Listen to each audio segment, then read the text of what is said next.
Assalamualaikum. Hari ini kita belajar mengenai verbal, masih di tes potensi akademik. Sebelum saya memulai pembahasan terkait verbal, mohon bantuan teman-teman untuk mengklik subscribe ya teman-teman, untuk mendukung channel ini. Langsung saja, nomor 1, merkantilisme, yaitu teori ekonomi yang meyakini bahwa kemakmuran suatu negara hanya ditentukan oleh jumlah modal atau aset yang tersimpan di negara tersebut dan besarnya perdagangan internasional yang dilakukan oleh negara tersebut. Sehingga merkantilisme lebih cocok ke B, yaitu suatu sistem ekonomi.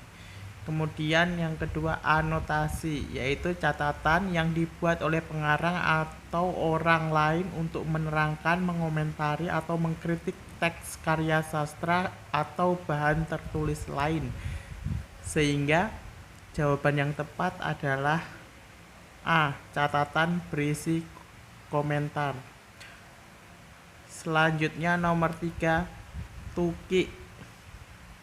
Kita mungkin sudah sering mendengar ya teman-teman arti kata tukik. Kalau untuk kita masukkan ke dalam kalimat, misalnya sebagai contoh, untuk mencegah musnahnya penyu-penyu di pantai, pihak perlindungan dan pengawetan alam terus-menerus menetaskan telur penyu hingga menjadi tuki. Jadi tuki ini adalah anak penyu.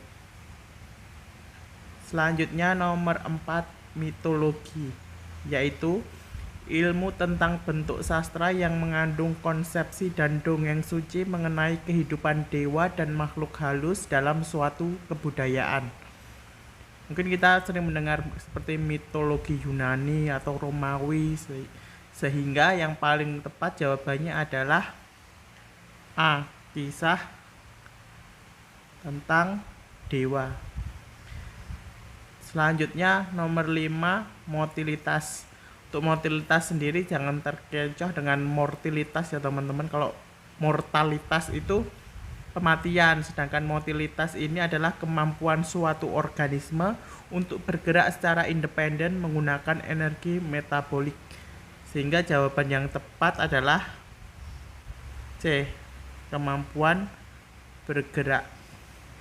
Kemudian nomor 6, tremor, yaitu gerakan gemetar tidak terkendali yang terjadi secara berulang tanpa disadari dan terjadi di satu atau beberapa bagian tubuh. Sehingga jelas jawabannya adalah B, gerakan tidak terkontrol. Selanjutnya kita masuk ke subbab sinonim, yang nomor 7, aklimatisasi, yaitu suatu upaya penyesuaian fisiologis atau adaptasi dari suatu organisme terhadap suatu lingkungan baru yang akan dimasukinya. Jadi jelas jawabannya adalah aklimatisasi ini bersinonim dengan adaptasi atau penyesuaian. Nomor 8, afirmasi. Ini bisa kita artikan menjadi beberapa. Yang pertama, penetapan yang positif, penegasan, peneguhan, konfirmasi. Yang kedua, pernyataan atau pengakuan yang sungguh-sungguh oleh orang yang menolak melakukan sumpah maupun pengakuan. Jadi afirmasi di sini adalah C, konfirmasi. Kemudian nomor 9, inversi, yang artinya adalah pembalikan posisi, arah, susunan dan sebagainya. Jadi jawabannya adalah A, kebalikan. Nomor 10, lesak. Lesak ini bisa kita artikan sebagai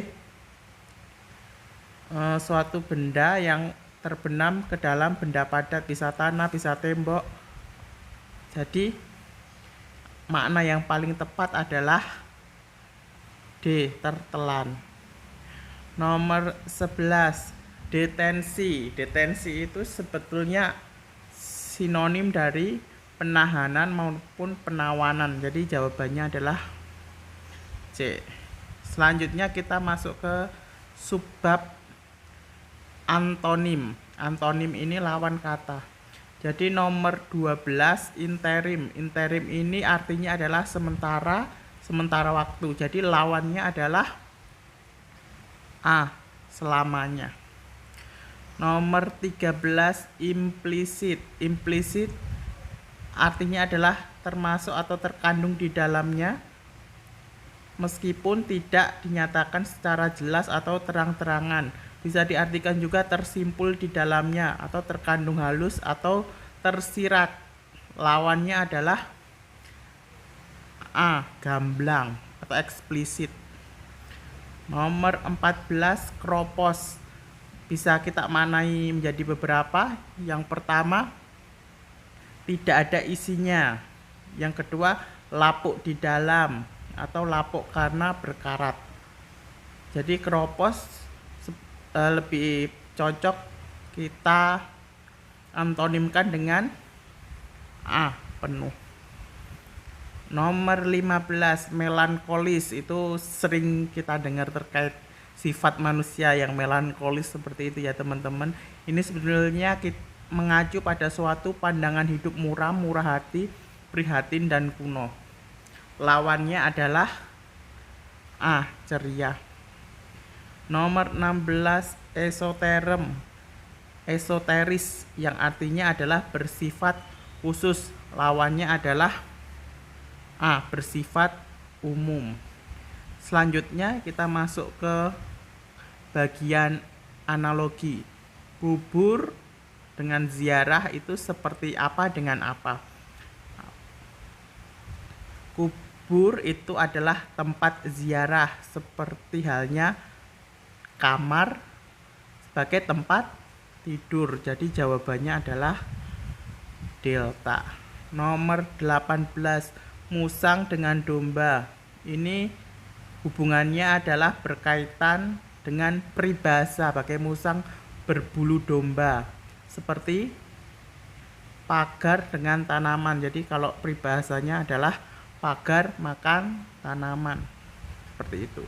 Nomor 19 mawar dengan merah. Jadi salah satu jenis mawar adalah mawar merah. Seperti halnya salah satu jenis sate adalah sate ayam. Seperti itu. Selanjutnya nomor 20 radian dengan sudut merupakan hubungan kata antara satuan dengan bendanya yang diukur. Sudut diukur dengan satuan radian, sedangkan lama itu dapat diukur dengan satuan hari. Jadi jawabannya adalah C. Selanjutnya nomor 21 ratu dengan mahkota merupakan hubungan subjek dengan benda yang dipakainya. Seperti halnya sarjana menggunakan toga. Jadi ini lebih spesifik ya teman-teman. Kalau poin A itu kan pegawai memakai dasi, kan yang memakai dasi tidak hanya pegawai, murid pun juga bisa pakai dasi. Jadi harus yang detail. Selanjutnya nomor 22 kano dengan dayung.